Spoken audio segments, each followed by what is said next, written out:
Hi, I'm Ingrid Rizzolo, and I would like to share with you my book, Splendor from Ashes. It was written at a time when I went through domestic abuse, but I've since risen from that. And I began writing this book as a way to purge the emotions that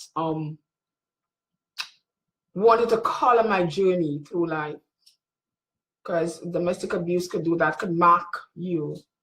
I didn't want that. I wanted to be free.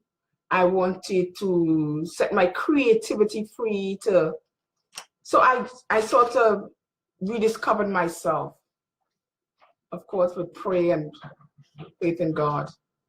I'm going to read with you one of my favorite poems. It's called Scripting. It begins at the top of the page. She penned the life that was to be. Naivety and bliss of youth furnished its pain, its tone and hue. Then like the chopped chameleon reared its head, smudging the masterpiece. A good educator but, a beautiful baby but. The marauding twins, pain and abuse invaded her lair, eventuating the destruction of almost everything classically holy. Issuing forth from this paramour, her lone Romeo, throwing her empire into chaos. The action never follows the script the author pens. So life never follows sometimes the script that you have in your head. But you go ahead and you build, because as in one of my poems it says, your breaking place is your making place. I'll read another poem for you that talks all about, the situation that I went through. I fear the power in your eyes. At the moment of your wrath, the woman in me shrinks to be the child you demand me be. I fear the death in your eyes.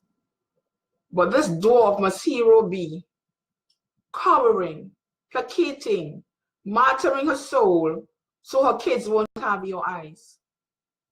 I fear the power in your eyes and your machismo ministry. I swear I'll cease to be the other who threatens your fragility. I fear the death in your eyes, so I pay tribute to you, Almighty One, plunderer of youth, murderer of dreams on a platform of rebirth. What I meant in that poem is that in the process of abuse, you see like death in the eyes of the person, and it's like almost like a serpent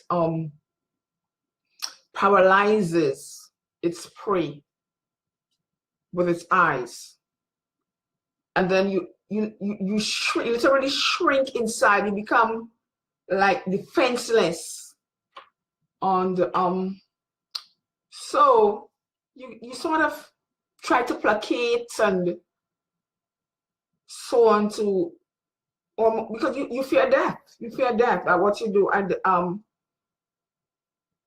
you fear death, and you realize that after a while you come to say, my youth is going, and this whole thing, my youth is going. So that's why I said plunderer of youth, murderer of dreams. This is what you dreamt about, but it happened. Okay, but though there is death, there is a hope of rebirth. Yes, there is the hope of rebirth, though there is death. I'm going to attempt to read another poem. It's called The Ambush. To a woman, there's nothing more precious than her kids. It says here, you touched her kids. You wounded her soul, racking her womb with pain, and shook her well-worn faith. Then leaky faucets, finding gutters, on her freshly pleated face, gushed forth in insurrection, the last dance of the damned. Ungovernable thoughts, one-liners, raced across her brain, repetitious, tortuous rituals of excruciating pain. Her eyes grew wide in knowing, the knowing of the lost. So That's another one that you don't want, you know, your kids to be touched. And when they touch like a mother, a mother, a mother's natural inclination is to protect a child. Or when you see that happening, you want to protect your child from all that pain. And so a woman cries her frustration. And then thoughts start racing across her brain. But the thoughts are painful.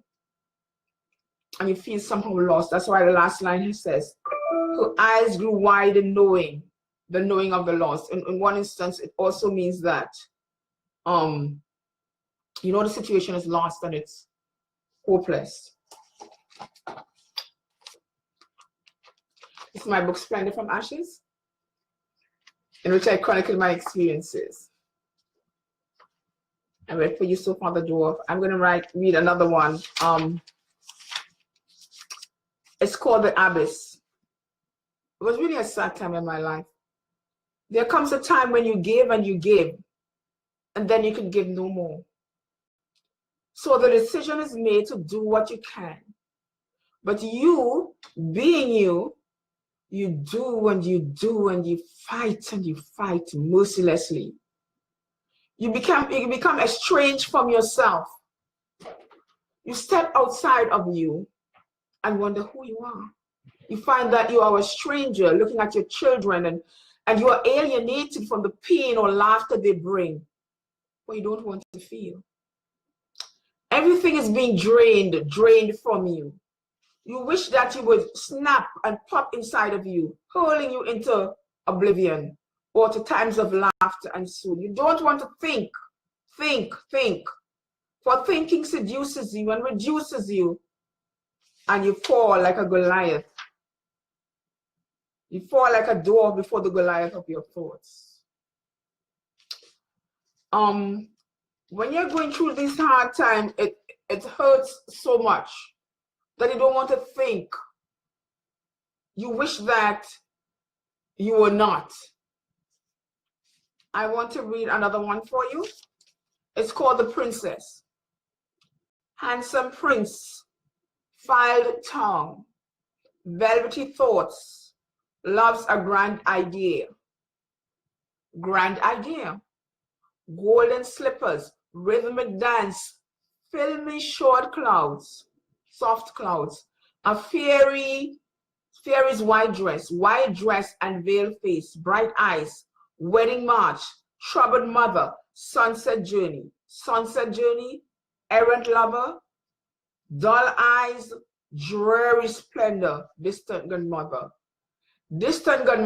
demanding marauder, weighty vows, obscuring pathways, a lost one, weary scares, tears, vacant core, painful ashes.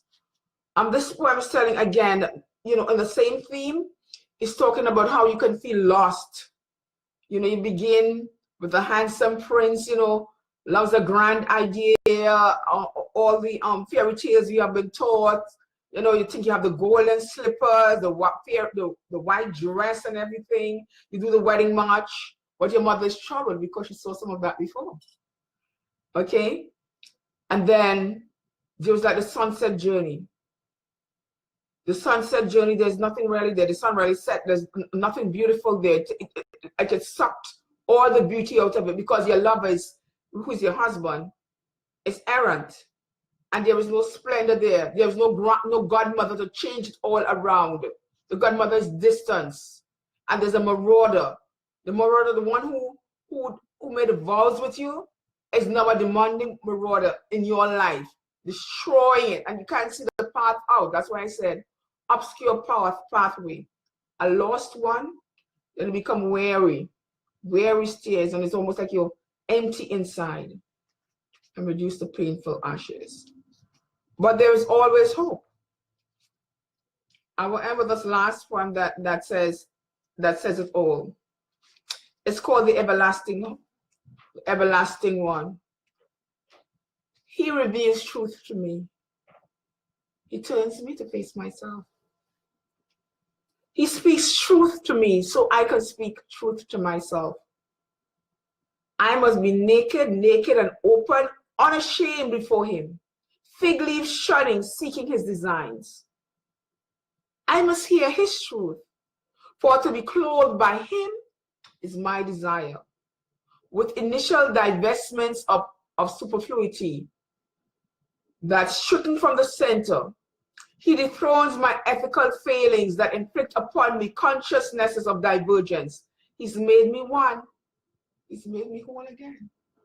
So what I'm saying in this poem is that I turned myself to my God. He let me see myself as I am. I became naked and open before him, and I asked him for his designs for my life, and he gave me those designs. I didn't want to hear my truth. I wanted his truth because I lived my truth, and it was not enough. All the superfluity in my life, I asked him to take it out from me. And so I was able to forgive, and he was able to make me whole again. He's made me whole again. And hence the name of the book is called Splendor from Ashes. And as I said, the book is available at Amazon.com. And you can also see it on my blog. I have blogged a lot about it. You can see it on my blog, and I'm going to put the addresses here where you can find it. My blog, I blog about it. I do Instagram, Twitter. So I will do that. Okay, I put it in so you can get it there. You can also see me on Pinterest. I'll put all that in the writing up, the comments page, and you'll see the reviews there of the book. So please buy my book. Thank you for listening. You can post the comments for me. Thank you.